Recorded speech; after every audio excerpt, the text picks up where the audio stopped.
So, the modern mainstream media has been bashing current President Donald Trump for trying to defund the United States Postal Service, or the USPS.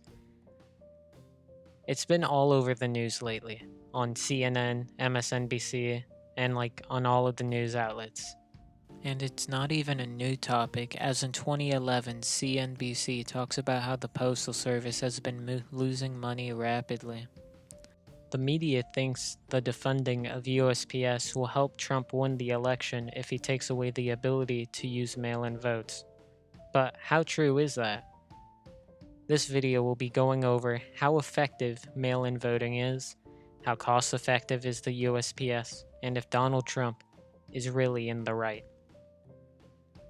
Trump says that mail-in voting is very open to fraud, and of course he's right about that. There was an election in New York, and 1 out of every 5 mail-in votes were botched, according to NBC. In fact, the election results got delayed because of this, by multiple months. Of course, some mail-in ballots are gonna be fake. In some places, they just mailed the ballot to people who didn't request them, and most of the data on where people live is conflicted, so it's likely your ballot will be sent out twice or to the wrong address. So imagine if 1/5 of all mail-in ballots in the presidential election were fraudulent. 138 million Americans voted in the 2016 election, and approximately 24% of Americans voted by some type of mail-in voting, specifically 17% absentee and 5% mail-in voting. So if there was universal mail-in voting, everyone gets a ballot whether they wanted one or not, the results of the election would be delayed for months. Donald Trump wants to hand off the mailing service to people like Amazon, USPS, FedEx, etc., which the private companies would then take care of the majority of mail-in voting and take it out of the government hands. As we are in the middle of the video, it is tradition to like and subscribe for the monkey. You did it? Good. Many Democrats are saying that this is leading to voter suppression because some won't be able to vote, which is true.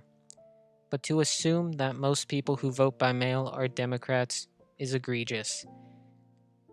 It's split down the middle, 50-50, which is what you would assume. If 50% of the people vote Democrat overall and 50% of the people vote Republican overall, the voting should be the same. I don't know how the media doesn't get that. The top mail-in voting states were Oregon, Washington, Colorado, Utah, Arizona, and then Montana.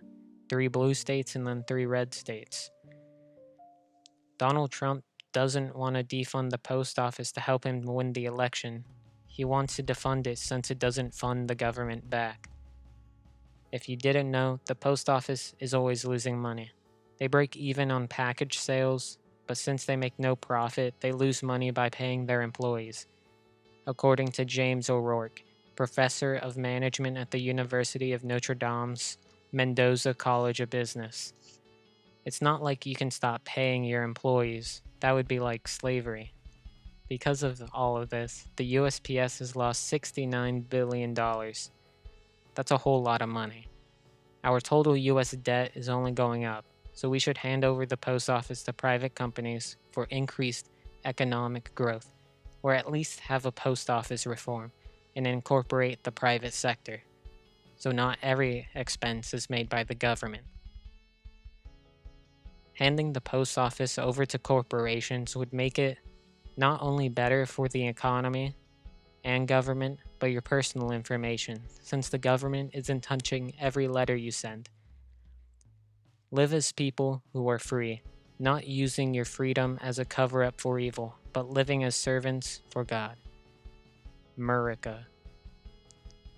Anyways, guys, I hope you liked my video.